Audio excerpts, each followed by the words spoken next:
할렐루야. 여러분 반갑습니다.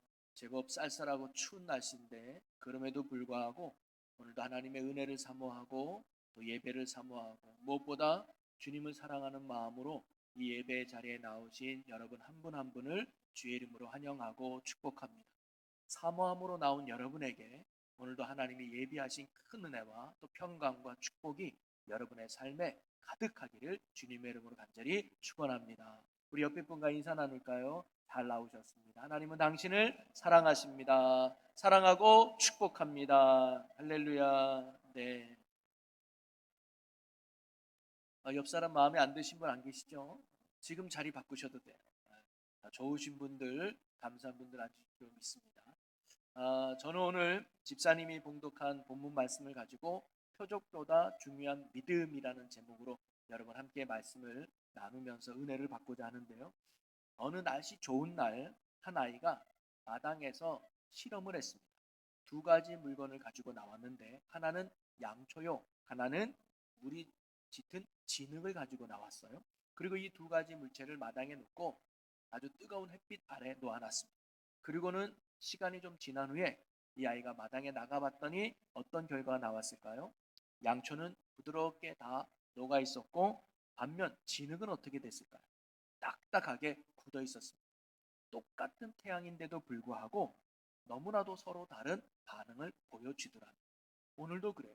똑같은 말씀이 선포되어지는데 누구는 그 말씀의 은혜가 되지만 밋밋한 반응을 보일 수도 있다는 거예요. 예수님 때도 마찬가지입니다. 여러분 마태복음 11장과 12장은 예수님에 대한 주변 사람들의 반응을 기록해 주고 있습니다. 똑같은 예수님인데 그리고 똑같은 말씀을 전했는데 똑같은 기적을 베풀었는데 사람들의 반응은 다르더라는 거예요. 어떤 사람은 예수를 그리스도로 믿고 예수님이 가는 곳마다 따르는 제자가 있는 반면 어떤 부류들은 오히려 그런 예수님을 대적하고 심지어 죽이려고 하는 무리들도 있었다는 거예요. 오늘 우리가 읽은 본문 말씀도 예수님을 믿지 않는 서기관들과 바리새인들을 향해서 예수님이 하신 말씀을 기록하고 있습니다. 그러면서 오늘날 주님을 믿는다고 하는 우리에게 주님이 정말 원하는 것이 무엇인가를 오늘 말씀을 통해서 우리에게 또한 가르쳐 주고 계시죠. 자, 먼저 그들이 예수님께 이런 질문을 해요. 38절을 같이 한번 보면 그때 서기관 바리새인 중 몇 사람이 말하되 선생님이여 우리에게 표적 보여주기를 원하나이다 라고 말합니다. 당신이 정말 그리스도라면, 당신이 정말 메시아라면, 당신이 정말 하나님의 아들이라면 그 증거의 표적을 우리에게 좀 보여주십시오라고 이들이 요구한 거예요. 사실 구약 성경을 보면 하나님이 보낸 선지자들은 그 증거로 표적을 수반했던 일들이 많이 있습니다. 모세는요 바로왕 앞에 완악한 바로왕 앞에 섰을 때 10가지 기적을 통해서 본인이 하나님이 보낸 종임을 입증했죠. 엘리야도 바알과 아세라 선지자와 맞짱 뜰 때 기도했더니 하늘에서 불이 내려서 정말 본인이 하나님의 종임을 입증했습니다. 그래서 당시 바리새인들도 예수님 당신이 정말 메시아라면 하나님이 보낸 구원자라면 그의 합당한 표적과 이적, 기사를 우리에게 보여주십시오라고 요구했던 거예요. 어찌 보면 당연한 요구처럼 보이지만 사실 예수님은 이미 많은 기적과 많은 표적을 그들에게 보여준 뒤였습니다. 여러분 마태복음만 보더라도 오늘이 12장이잖아요. 그 전에만 해도 8장에 나병 환자가 치유되고 백부장의 하인이 치유받고 바다의 풍랑이 잔잔해지며 또 9장에 가서는 중풍병자가 치료되고 야이로의 죽은 딸이 살아나는 기적을 베풀고 또 두 맹인이 눈을 뜨는 치유의 역사가 일어나고 귀신 들려 말 못하는 자를 치유해주는 이 기적의 역사가 예수님이 많이 베풀었다는 것. 이 외에도 많은 기적과 이적을 베풀었다고 성경은 기록하고 있습니다. 이 모든 일들이 그 당시에 결코 사람으로서는 할 수 없는 일들을 이루신 거죠. 하나님이시기 때문에 메시아이기 때문에 하셨던 모든 일들이었습니다. 그런데 서기관과 바리새인들은 이러한 놀라운 기적을 보고도 또 다른 표적을 예수님께 보여달라고 요구하고 있는 거예요. 그런데 여러분 표적을 구하는 이들의 진정한 의도는 무엇이었을까요? 정말 예수님을 믿고 싶어서 예수님 이거 가지고는 저희들이 못 믿겠습니다. 저희는 정말 예수님을 믿고 싶습니다. 그러니 놀라운 믿을 만한 표적을 보여주십시오라고 정말 믿고 싶어서 그들이 표적을 요구했을까요? 그렇지 않습니다. 그들이 표적을 요구한 진정한 의도는 믿으려고 한 것이 아니라 오히려 안 믿으려고, 그리고 나아가서 오히려 예수님을 비난하고 정죄할 근거를 찾기 위해서 표적을 구했던 거예요. 예를 들면 이런 적일 수 있습니다. 저희들도 전도하다 보면 어떤 사람이 이렇게 말할 때가 있습니다. 정말 하나님이 살아계시다면 지금 당장 내 머리에 번개 쳐보라고 해라. 정말 하나님이 살아계시다면 저 북한의 김정은 당장 죽여봐라. 그러면 내가 예수님 믿겠다. 이렇게 말하는 분이 있는데 정말 믿으려고 그런 기적을 요구하는 건가요? 아니에요. 이미 그 마음에 불신이 가득해서 불신의 표현으로 그런 기적을 요구하는 거죠. 바리새인들도 마찬가지입니다. 그들은 예수님이요, 메시아라는 기적과 표적이 없어서 그를 메시아로 안 믿은 게 아니었습니다. 믿지 않으려고 했기 때문에 예수님이 보여준 표적을 표적으로 그들이 받아들이지 않았다는 거죠. 그래서 그들에게 어떤 기적을 베풀어도 그들은 믿지 않았을 것입니다.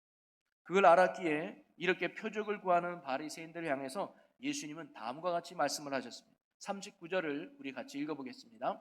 시작. 예수께서 대답하여 이르시되 악하고 음란한 세대가 표적을 구하나 선지자 요나의 표적밖에는 보일 표적이 없느니라. 아멘. 예수님은 표적을 보여달라는 그들을 향해서 악하고 음란한 세대가 표적을 구한다라는 말씀을 해요. 즉 악하고 음란한 세대가 눈에 보이는 표적만을 원한다는 겁니다. 그러면서 예수님은 오늘 이 첫 마디에 우리에게 중요한 영적인 교훈을 가르쳐주고 있는데요. 그건 뭐냐면 기적과 표적이 우리의 신앙의 본질이 아니라는 말씀입니다. 표적과 기적이 우리가 그리스도를 따르는 궁극적인 이유와 목적이 결코 되지 않는다는 겁니다. 단순히 이 세상에 보여주는 기적과 표적과 또는 이적과 놀라운 역사만을 우리가 신앙의 목적으로 삼는다면 그것은 결코 건강한 신앙생활이 되지 못한다는 거예요. 왜냐? 우리가 이 땅에 살아가는 삶에는 기적이 일어나는 일보다 기적이 일어나지 않는 일들이 훨씬 많기 때문입니다. 그러면 실망한 일만 넘쳐나게 되는 거죠. 그렇다면 우리가 진정 붙들고 가져야 될 신앙의 본질이며 핵심이 무엇이 되어야 될까요? 예수님을 믿고 따르는 믿음의 근거는 무엇이 되어야 할까요? 우리가 정말 흔들림 없이 승리하기 위해서는 우리는 어떤 믿음의 근거를 가지고 살아가야 될까요? 그것을 오늘 예수님이 우리에게 가르쳐 주고자 했던 말씀입니다. 자, 그러면서 표적을 보여달라는 하는 그들에게 예수님은 요나의 표적밖에 없다고 말씀하시죠. 다시 한번 39절을 우리 같이 읽어보겠습니다. 예수께서 대답하여 이르시되 악하고 음란한 세대가 표적을 구하나 선지자 요나의 표적밖에는 보일 표적이 없느니라. 예수님은 요나의 표적밖에는 내가 보여줄 것이 없다라고 말씀하셔요. 이 뜻은 뭐냐면 요나의 표적이 바로 내가 그리스도가 된다는 것을 확실히 보여주는 증거다라고 예수님이 말씀하신 거거든요. 그러면 왜 예수님은 다른 여러 가지 표적들을 성경에 많이 있는데 굳이 요나의 표적을 예수님이 내가 그리스도가 되는 확실한 증거라고 말씀하셨을까요?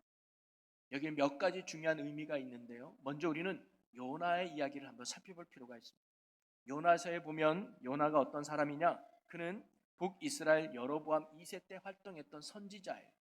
그러면서 그가 하나님의 명령을 받습니다. 뭐냐면 니느웨로 가서 심판의 말씀을 전하라는 거예요. 근데 요나가 그 말씀에 불순종하죠. 불순종했던 이유는 뭐냐면 그 당시 니느웨는 아수르라고 하는 나라의 수도입니다. 아수르는 어떤 나라나 자기 나라를 괴롭히는 원수 같은 나라, 악한 나라가 아수르였거든요. 그런 아수르의 나라인 니느웨 사람들이 하나님의 심판에 받는 건 당연한데 하나님의 심판의 말씀을 전하다가 그들이 회개라도 하면 그들이 구원받으면 속상해서 못 견딘다는 거예요. 그래서 이 요나는요 니느웨로 가는 것을 포기하고 다시스로 가는 배를 타고 도망을 칩니다. 하나님 앞에 불순종했다는 거죠. 그런데 가는 도중에 큰 풍랑을 만나서 배가 뒤집힐 위경에 빠진 거예요. 그랬더니 사람들이 이건 하나님이 노한 건데 왜 하나님이 노했는지, 누구 때문에 하나님이 이렇게 노했는지 우리 제비를 뽑자 해서 제비를 뽑았더니 요나가 뽑힌 거예요. 그때 요나가 이실직고하죠. 사실 내가 죄인입니다. 하나님의 말씀에 니느웨로 가야 되는데 내가 그 말씀을 어기고 다시스로 가다가 저 때문에 이렇게 풍랑을 만난 겁니다. 그러니 저를 바다에 던져주세요.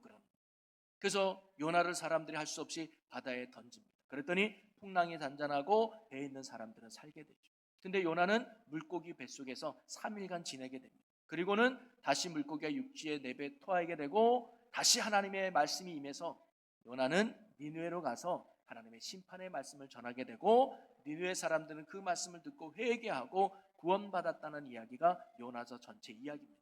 그러면서 예수님은 요나의 표적밖에는 없다고 말씀하시면서 요나의 표적이 주는 의미가 무엇인가를 오늘 예수님이 가르쳐 주는데요. 첫째는요, 요나와 예수님은 세 가지가 공통점이 있었습니다.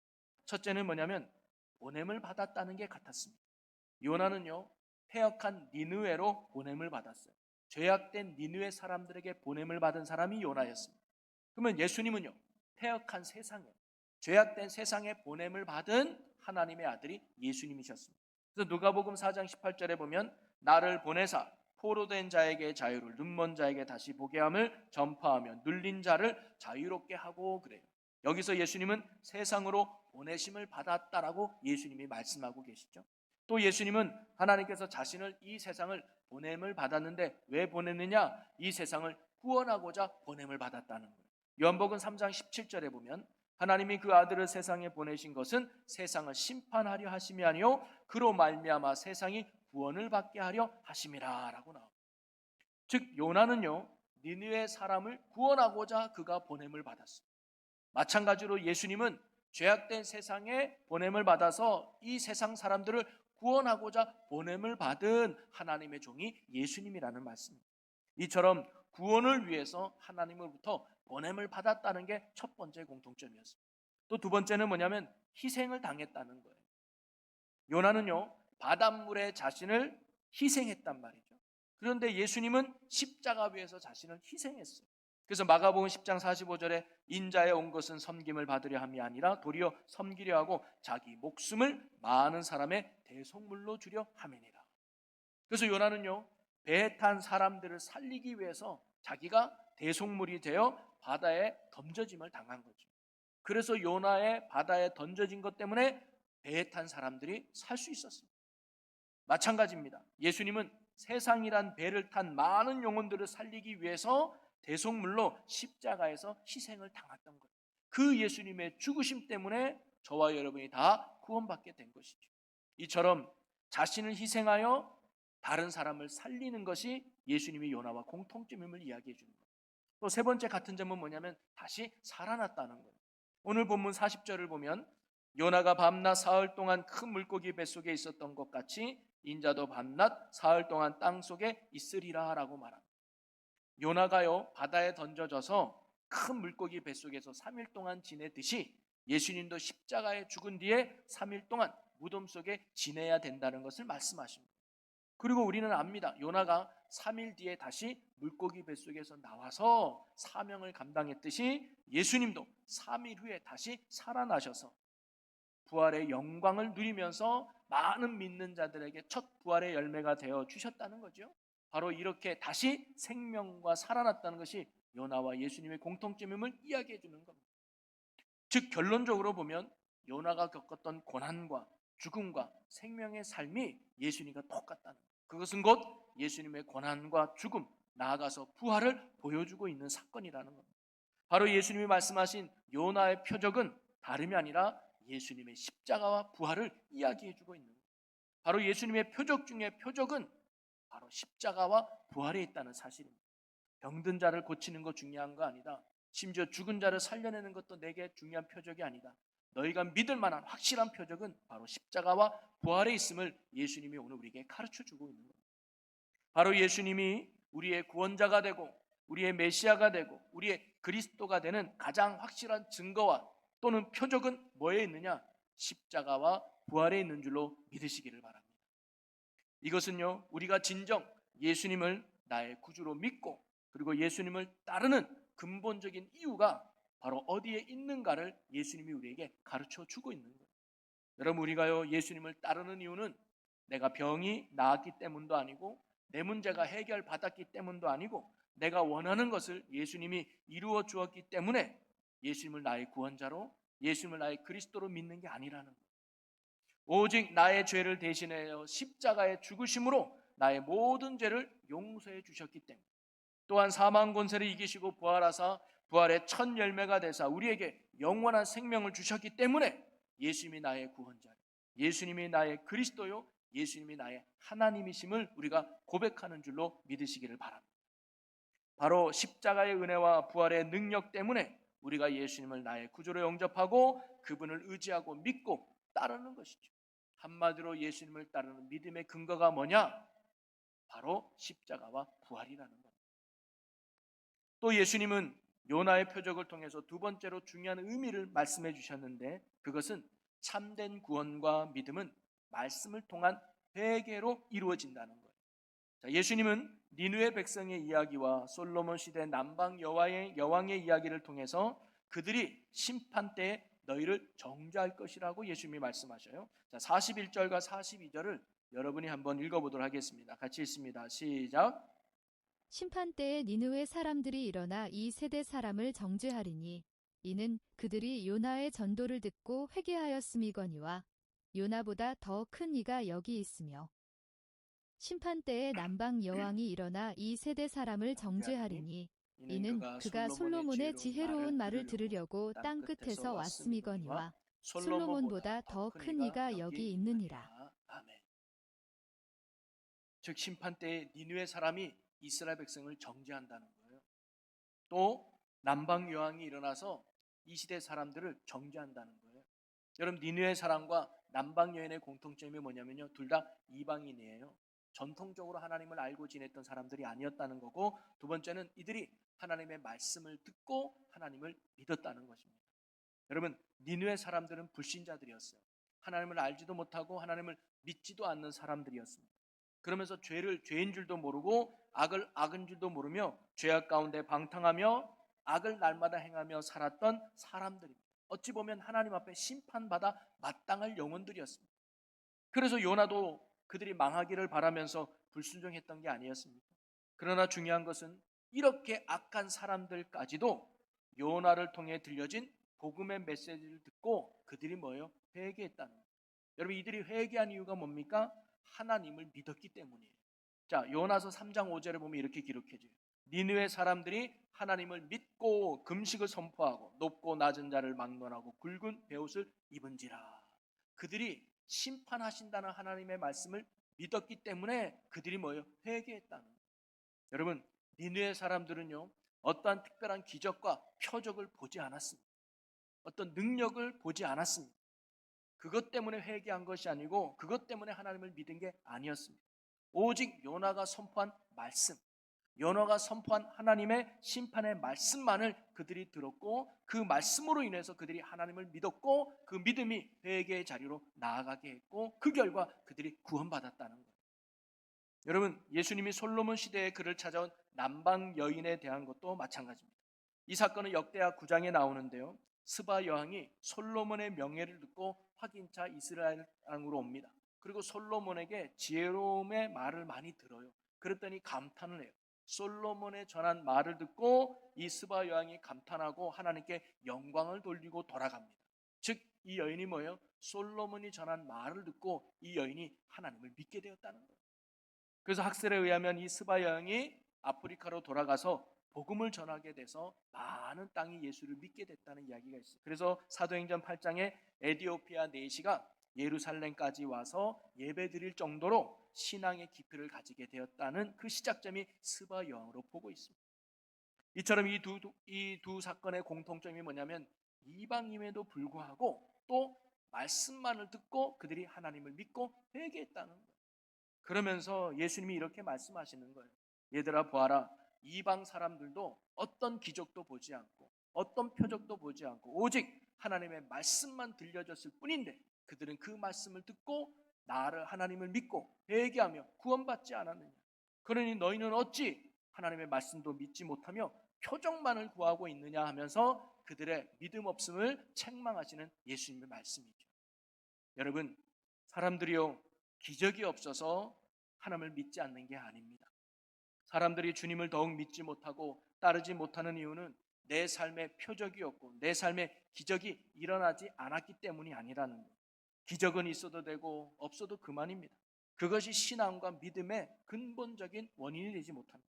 단지 하나님의 필요에 의해서 주실 뿐이지 필요하면 주시고 필요하지 않으면 안 주는 게 기적이에요. 기적이 우리의 믿음의 시작일 수는 있지만 그것이 우리의 궁극적인 신앙의 목적이 되지는 않는다는 겁니다.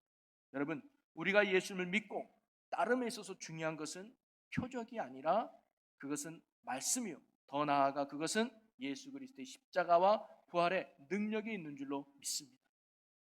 이러한 믿음에 근거해야지, 이런 믿음 없이, 말씀 없이, 십자가의 부활의 능력의 고백 없이 그냥 내 삶에 기적만 늘어난다면 아무리 기적이 내 앞에 줄지어졌다 할지라도 그것이 내 삶을 변화시키지 못하고 그것이 예수 안에 살게 하지 못한다는 사실입니다. 그것이 결코 믿음의 승리와 원동력이 되지 않는 것입니다. 기적의 은혜는 쉽게 우리에게 잊혀질 뿐입니다. 여러분, 저도 목회를 하다 보면 성도님 중에 놀라운 기적을 경험한 분들이 많아요. 소위 간증이 있는 분들 많습니다. 죽을 병에 걸렸다가 살아나고요, 안 될 일들이 되고요, 불가능한 일이 가능해지는, 하나님이 아니면 안 될 놀라운 기적들을 많이 경험한 분도 있습니다. 그런데 그때뿐일 경우가 참 많더라고요. 그거 다 지나면요, 또다시 세상으로 나가는 믿음 없는 모습을 참 많이 봅니다. 기적은 믿음의 근거가 되지 않는다는 거예요. 이미 예수님은 우리에게 예수님을 믿을 만한 충분한 표적과 기적을 보여주었는데 그게 뭐냐? 십자가와 부활인 줄로 믿습니다. 단지 우리가 그것을 믿지 못하고 확신하지 못하기 때문에 흔들리고 사라지는 것이죠. 우리가 이 땅에서 결코 흔들림 없이 승리할 수 있는 믿음의 근거는 십자가의 사랑과 부활의 능력인 줄로 믿습니다. 그래서 우리는 표적보다 중요한 믿음을 갖기를 소망해야 된다는 거예요. 예수님은 요나의 표적을 통해서 예수님이 온 인류의 구원자가 되는 표적 중의 표적은 바로 십자가와 부활에 있다는 것을 오늘 우리에게 가르쳐 주시는 것입니다. 그러니 오직 저와 여러분의 믿음의 근거가 예수 그리스도의 십자가와 부활이 될 수 있기를 주님의 이름으로 간절히 축복합니다. 우리가 주님을 따르는 이유, 십자가의 사랑. 우리가 주님을 믿는 이유가 그 부활의 능력이 있음을 깨닫고 그 믿음 안에 든든히 서가는 저와 여러분이 될 수 있기를 주님의 이름으로 간절히 축원합니다.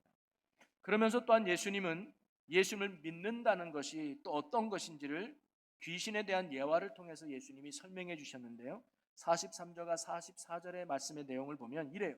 귀신 들린 사람이 있습니다. 그런데 그 귀신이 그 몸에서 나갔어요. 그런데 나간 뒤에 귀신이 이리저리 돌아다녀 보니까 쉴 곳을 찾지 못해요. 그래서 전에 있던 사람한테 다시 와보니까 그 집이 비었고 청소가 되어 있고 수리가 되어서 더 깨끗한 집이 된 거예요. 그랬더니 이 귀신이 자기뿐만 아니라 더 악한 귀신 7을 데리고 와서 그 집에 거하게 된다는 거예요. 그러면서 예수님은 악한 세대가 또한 이렇게 된다고 마지막에 말씀하고 있습니다. 이 악한 세대가 나중에 더 악한 귀신으로 충만하게 된다는 말인데요, 여러분, 예수님이 말하는 악한 세대는 어떤 세대를 말할까요? 회개하지 않는 세대, 믿으려고 하지 않는 세대, 그리고 예수님을 내 마음에 모시려고 하지 않는 세대가 악한 세대다. 그러면서 예수님의 이 말씀의 핵심은 뭐냐면 귀신을 내보내는 것도 중요하지만 더 중요한 것은 다시는 그 귀신이 내 몸에 들어오지 않도록 내 집을 채우는 거랍니다. 채우지 않으면 다시 귀신이 내 집에 들어와서 나를 괴롭히게 된다는 사실입니다. 여러분, 회개가 무엇입니까? 예수님을 믿는다는 것이 무엇입니까? 오늘 이야기를 통해서 예수님이 우리에게 가르쳐 주는 거예요. 회개와 예수님을 믿는다는 것은 뭐냐면 회개를 통해서 나를 비우고 내 안에 예수님으로 채우는 겁니다. 성령으로 채우는 겁니다. 말씀으로 채우는 것이 예수님을 믿는다고 말할 수 있습니다. 믿음은 단순한 나의 입술로만의 고백이 아니라 내 삶을 온전히 그분께 맡기는 전인격적인 고백이라는 거예요. 예수님도 거듭남에 대해 말씀하시면서 이렇게 말씀하셨습니다. 요한복음 3장 5절에 보면 예수께서 대답하시되 진실로 진실로 내게 이르노니 사람이 물과 성령으로 나지 아니하면 하나님 나라에 들어갈 수 없느니라. 하나님 나라에 들어가려면 물과 성령으로 거듭나야 된다는 거예요. 성경에 보니까 물 또는 성령으로 거듭나야 된다고 말하지 않았습니다. 물과 성령으로 거듭나야 된다고 말씀하고 계세요. 이는 둘 중에 하나만 가지고는 거듭날 수 없다는 겁니다. 이 두 가지 모두 병행해야 우리가 참된 거듭남으로 나아갈 수 있다는 말씀이죠. 물이 의미하는 게 뭡니까? 바로 예수 그리스도의 십자가의 보혈로 내 안에 있는 모든 죄가 씻겨지는 거예요. 그래서 나를 비우는 겁니다. 그리고 성령으로 거듭나야 돼요. 그 비워진 내 안에 그리스도의 영이 성령으로 채워야 된다는 거예요. 그게 거듭남의 비결입니다. 그러기에 물과 성령으로 거듭나야 한다는 말씀의 의미는 뭐냐면 내 안에 가득했던 죄가 예수 그리스도의 보혈로 씻어지는 거예요. 회개를 통해서 씻어지는 거죠. 그리고 이제는 비워진 내 안에 성령으로 다시 채워야 된다는 거예요. 그게 거듭남이라는 거예요. 그래서 전에는 죄를 쫓던 인생이 이제는 내 안에 계시는 성령을 사모하고 성령을 쫓는 인생으로 살아가는 것, 그게 구원의 삶이요 성도의 삶인 줄로 믿습니다. 그러기에 우리의 신앙은요, 회개를 통한 비우는 것만으로 끝나는 것이 아니라 성령을 통해 채우는 신앙이 되어야 될 줄로 믿습니다. 우리가 채우지 않으면 우리는 또다시 넘어지고 쓰러질 수밖에 없다는 거예요. 그러기에 우리의 신앙의 가치는 비우는 것을 넘어서 채우는 신앙에 힘써야 될 줄로 믿습니다. 그것을 오늘 예수님이 말씀에서 강조해 주고 있는 거예요. 회개를 통해서 내 자신을 비웠다면 이제 성령과 말씀으로 날마다 내 자신을 채워가는 신앙이 돼야 된다는 거예요. 그리고 이러한 영적 작업은 매일매일 진행돼야 된다는 거예요. 수년 전에 부흥회 때 받은 은혜로 평생을 승리하며 살아갈 수는 없습니다. 우리는 날마다 성령으로 채워가고 날마다 말씀으로 채워가고 날마다 예수 안에 살아가고자 하는 영적인 훈련과 습관을 가져야 된다는 거예요. 여러분, 우리가 매주마다 예배 드리는 이유가 뭡니까? 그리고 기도회를 갖는 이유가 뭡니까? 성경 공부를 하는 이유가 뭡니까? 목적은 하나예요. 성령으로 채우기 위해서입니다. 예수로 채우기 원합니다. 나를 비우고 내 안에 예수로 채우기 위해서 날마다 말씀 있는 자리로, 또 예배의 자리로, 은혜 받는 자리로 저와 여러분이 나아가는 것이죠. 그러니 저와 여러분이 날마다 나를 비우고 우리 안에 성령으로 채워가고 주님으로 채워가고 말씀으로 채워가는 승리의 신앙이 될 수 있기를 주님의 이름으로 간절히 축원합니다. 말씀을 결론을 맺겠습니다. 사랑하는 성도 여러분, 예수님은 악한 세대가 표적을 구한다고 했습니다. 뭔가 눈에 보여야 믿으려고 한다는 거예요. 근데 그렇지 않다는 거예요. 사실 우리가 살아가면서 하나님의 놀라운 기적과 이적 필요할 때가 있죠. 때론 그러한 표적과 기적이 하나님을 믿게 하는 원동력이 되거나 계기가 되기도 합니다. 그러나 그것이 신앙의 출발일 수 있지만 우리가 예수님을 따르는 궁극적인 목적이나 본질이 아니라는 사실입니다. 우리가 예수님을 믿고 예수님을 따르는 근본적인 믿음의 근거는 다른 데 있는 것이 아니라 십자가의 사랑과 부활의 능력에 있는 줄로 믿습니다. 그것을 우리가 굳게 붙들고 나아가야 된다는 것이죠. 그리고 이것에 근거한 믿음만이 우리가 결코 흔들림이 없이 이 땅에서 날마다 승리하게 되는 믿음의 원동력이 될 줄로 믿습니다. 그리고 이런 믿음 가운데 우리 주님이 함께 하시고 축복하신다는 사실이죠.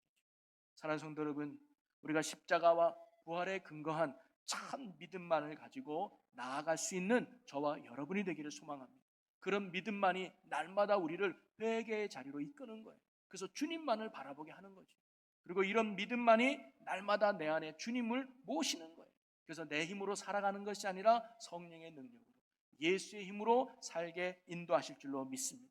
그럴 때 내 안에 계시는 성령님이, 내 안에 계시는 주님께서 우리를 승리의 길로, 영광의 길로, 생명과 축복의 길로 우리를 날마다 인도해 주실 줄로 믿습니다. 그러니 여러분, 우리가 구할 것은 표적과 기적이 아니라 바로 믿음입니다. 우리가 사모해야 될 것은 기적이 아니라 내 안에 계시는 예수 그리스도의 십자가와 부활의 은혜인 줄로 믿습니다.